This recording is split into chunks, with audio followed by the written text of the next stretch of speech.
ನಮಸ್ಕಾರ, welcome to my cooking channel. ನಾನಿವತ್ತು ಮಾಡ್ತಾಯಿದ್ದೀನಿ ಹಲಸಿನಕಾಯಿಯ ಗೊಜ್ಜು. ಹಲಸಿನಕಾಯಿ ಈ ದಿನಗಳಲ್ಲಿ ಮಾತ್ರ ಸಿಗೋದ್ರಿಂದ ಅದನ್ನು ಬಳಸಿದರೆ ಆರೋಗ್ಯಕ್ಕೆ ಒಳ್ಳೆಯದು. ಇದು ತುಂಬ ರುಚಿಯಾಗಿಯೂ ಇರುತ್ತೆ, ಹಾಗೆ ವೆಯ್ಟ್ ಲಾಸ್ ಮಾಡೋರಿಗೂ ತುಂಬ ಒಳ್ಳೆಯದು. ಡಯಾಬಿಟಿಕ್ ಫ್ರೆಂಡ್ಲಿ, ಟೋಟಲಿ ಆರೋಗ್ಯಕರ ರೆಸಿಪಿ. ಮಲೆನಾಡಲ್ಲಿ ಇದನ್ನು ಹೆಚ್ಚಾಗಿ ಬಳಸ್ತಾರೆ. ನಾನು ಸಿಂಪಲ್ಲಾಗಿ ಒಂದು ಗೊಜ್ಜು ಮಾಡೋದು ತೋರಿಸ್ತಾ ಇದ್ದೀನಿ. ಹಲಸಿನಕಾಯಿ ಕಟ್ ಮಾಡೋದಕ್ಕೆ ಶೀಟಿಗೆ, ಚಾಕುಗೆ ಎಲ್ಲದಕ್ಕೂ ಎಣ್ಣೆ ಹಚ್ಕೋಬೇಕು. ಕೈಗೂ ಎಣ್ಣೆ ಹಚ್ಕೋಬೇಕು, ಇಲ್ಲಾಂದರೆ ಅದರದ್ದು ಹಾಲು ಬರುತ್ತಲ್ಲ, ಕೈಯೆಲ್ಲ ಅಂಟಾಗುತ್ತೆ. ಒಂದು ಸಾರಿ ಕಟ್ ಮಾಡಿದರೆ ಗೊತ್ತಾಗುತ್ತೆ. ಏನೂ ಆಗಲ್ಲ, ಈಸಿ. ಏನು ಸ್ವಲ್ಪ ಅಂಟುತ್ತೆ ಅನ್ನೋದು ಅಷ್ಟೇ. ನ್ಯೂಸ್ ಪೇಪರ್ ಹಾಕಬಾರ್ದು, ಯಾಕೆಂದರೆ ನ್ಯೂಸ್ ಪೇಪರಲ್ಲಿ ಕೆಮಿಕಲ್ ಇರುತ್ತೆ. ಅದಕ್ಕೋಸ್ಕರ ಈ ಥರನೇ ಕಟ್ ಮಾಡಿ. ಆಯಾ ಸೀಸನಲ್ಲಿ ಸಿಗುವ ತರಕಾರಿ ಬಳಸಿದರೆ ಆರೋಗ್ಯಕ್ಕೂ ಒಳ್ಳೆಯದು.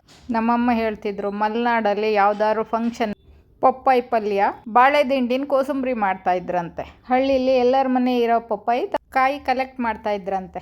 ಹಿಂದಿನ ಕಾಲ ಆ ಥರ ಇತ್ತು. ಆಗ ಹೆಚ್ಚಿಗೆ ತರಕಾರಿಗಳು ಕೊಳ್ತಾನೇ ಇರಲಿಲ್ಲ. ಮನೆಯಲ್ಲಿ ಬೆಳೆಯೋ ತರಕಾರಿಗಳನ್ನೇ ಬಳಸ್ತಾ ಇದ್ದರು. ಹಲಸಿನಕಾಯಿ ಈ ಥರ ಕಟ್ ಮಾಡಿ ಒಳಗಿನ ಭಾಗನೂ ತೆಗೆದು ಸ್ವಲ್ಪ ದೊಡ್ಡ ಪೀಸಾಗಿ ಕಟ್ ಮಾಡ್ಕೊಳ್ಳಿ.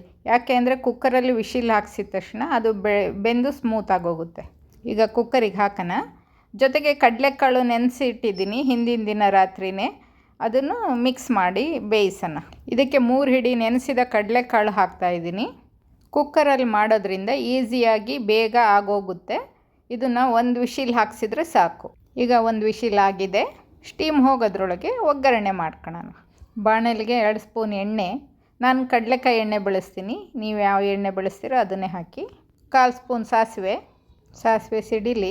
ನಾನು ಸಿಂಪಲ್ಲಾಗಿ ಹೆಲ್ತಿಯಾಗಿರೋ ಅಡುಗೆಗಳನ್ನೇ ಜಾಸ್ತಿ ಮಾಡೋದು. ಆರೋಗ್ಯವೇ ಭಾಗ್ಯ ಆಗಿರೋದ್ರಿಂದ ಆರೋಗ್ಯಕರ ಅಡುಗೆಗಳನ್ನ ಮಾಡೋಣ. ಒಗ್ಗರಣೆ ಕರಿಬೇವು, ಟೊಮೊಟೊ, ಈರುಳ್ಳಿ, ಹಸಿಮೆಣಸಿನ್ಕಾಯಿ ಬೇಕು. ಈರುಳ್ಳಿ ಸ್ವಲ್ಪ ಬ್ರೌನ್ ಆಗಲಿ. ಯಾವಾಗಲೂ ಯಾವ ಸೀಸನಲ್ಲಿ ಯಾವ ತರಕಾರಿ ಸಿಗುತ್ತೋ ಅದನ್ನು ಹೆಚ್ಚಾಗಿ ಬಳಸಿದರೆ ಆರೋಗ್ಯಕ್ಕೆ ಒಳ್ಳೆಯದು. ಈಗ ಕರಿಬೇವಿನ ಸೊಪ್ಪು, ಹಸಿಮೆಣಸಿನ್ಕಾಯಿ ಹಾಕೋಣ. ಈಗ ಹಲಸಿನಕಾಯಿಯನ್ನು ಕುಕ್ಕರಲ್ಲಿ ಬೆಂದಿರೋದನ್ನು ಕೈಯಲ್ಲೇ ಸ್ಮ್ಯಾಶ್ ಮಾಡಿದರೆ ಆಯಿತು. ಹಲಸಿನಕಾಯಿ ಸ್ಮೂತಾಗಿ ಬೆಂದಿರುತ್ತೆ. ನಾವು ರುಚಿ ತುಂಬ ಚೆನ್ನಾಗಿರುತ್ತೆ. ಪಲ್ಯ ತುಂಬ ಇಷ್ಟಪಟ್ಟರು ನಮ್ಮ ಮನೇಲೆಲ್ಲ. ನೀವು ಒಂದು ಸರಿ ಮಾಡಿ, ಸಖತ್ತಾಗಿರುತ್ತೆ. ರೊಟ್ಟಿ ಜೊತೆ, ಚಪಾತಿ ಜೊತೆ, ರಾಗಿ ರೊಟ್ಟಿ ಜೊತೆ ಚೆನ್ನಾಗಿರುತ್ತೆ. ಮಾಡೋದು ತುಂಬ ಈಸಿ. ಒಗ್ಗರಣೆಗೆ ಉಪ್ಪು ಹಾಕೋಣ. ಉಪ್ಪು ಹಾಕಿದರೆ ತರಕಾರಿನೂ ಬೇಗ ಬೇಯುತ್ತೆ. ಈಗ ಸ್ಮ್ಯಾಶ್ ಮಾಡಿ ಇಟ್ಕೊಂಡಿರೋ ಹಲಸಿನಕಾಯಿನ ಒಗ್ಗರಣೆಗೆ ಹಾಕೋಣ. ಹಾಕಿ ಮಿಕ್ಸ್ ಮಾಡಿ ಮಸಾಲೆ ಪದಾರ್ಥಗಳನ್ನ ಹಾಕಿದರೆ ಪಲ್ಯ ರೆಡಿ. ಎಷ್ಟು ಈಸಿ ಅಂತೀರ. ಕುಕ್ಕರಲ್ಲಿ ವಿಶಿಲ್ ಮಾಡಿದರೆ ಮುಗ್ದೇ ಹೋಗುತ್ತೆ ಪಲ್ಯ. ಆಮೇಲೆ ತುಂಬ ಚೆನ್ನಾಗೂ ಇರುತ್ತೆ. ಇದು ತಿನ್ನೋದ್ರಿಂದ ಶುಗರ್ ಲೆವೆಲ್ಲು ತುಂಬ ಡೌನ್ ಆಗಿರುತ್ತೆ. ಅರಿಶಿನ ಪುಡಿ, ಸಾಂಬಾರು ಪುಡಿ ಎಲ್ಲ ಮನೆಯಲ್ಲೇ ಮಾಡಿದರೆ ಒಳ್ಳೆಯದು. ಈ ಖಾರ ಪುಡಿ, ಹುರ್ಗಡ್ಲೆ ಪುಡಿ ಹಾಕಿದರೆ ತಿಕ್ನೆಸ್ಸಿಗೋಸ್ಕರ ಚೆನ್ನಾಗಿರುತ್ತೆ. ಸಾಂಬಾರು ಪುಡಿ ಚೆನ್ನಾಗಿ ಮಿಕ್ಸ್ ಮಾಡಿ ಕುದಿಸೋಣ. ನಾನು ಮಾಡಿರೋ ವಿಡಿಯೋ ಚೆನ್ನಾಗಿದೆ ಅಂದರೆ ಸಬ್ಸ್ಕ್ರೈಬ್ ಮಾಡಿ, ಶೇರ್ ಮಾಡಿ, ಲೈಕ್ ಮಾಡಿ, ಕಮೆಂಟ್ ಮಾಡಿ. ಪಲ್ಯಕ್ಕೆ ಈಗ ಸ್ವಲ್ಪ ನೀರು ಹಾಕಿ, ಕಾಯಿ ತುರಿ, ಹುಣಸೆ ರಸ ಹಾಕಿದರೆ ಪಲ್ಯಕ್ಕೆ ರುಚಿ ಹೆಚ್ಚುತ್ತದೆ. ನೋಡಿ, ಹುಣಸೆ ರಸ ಹಾಕಲೇಬೇಕು ಈ ಪಲ್ಯಕ್ಕೆ. ನೋಡೋದಕ್ಕೆ ಪಲ್ಯ ಚೆನ್ನಾಗಿ ಕಾಣ್ತಾ ಇದೆ ಅಲ್ವಾ. ಈಗ ಸ್ವಲ್ಪ ಕೊತ್ತಂಬರಿ ಸೊಪ್ಪು ಹಾಕೋಣ. ಪಲ್ಯ ರೆಡಿ.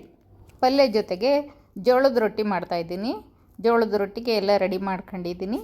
ಈಗ ರೊಟ್ಟಿ ಉದ್ದನ, ಜೋಳದ ರೊಟ್ಟಿ ಅಭ್ಯಾಸ ಇಲ್ಲದವರು ರಾಗಿ ರೊಟ್ಟಿ ಮಾಡ್ಕೋಬೋದು, ಚಪಾತಿ ಮಾಡ್ಬೋದು.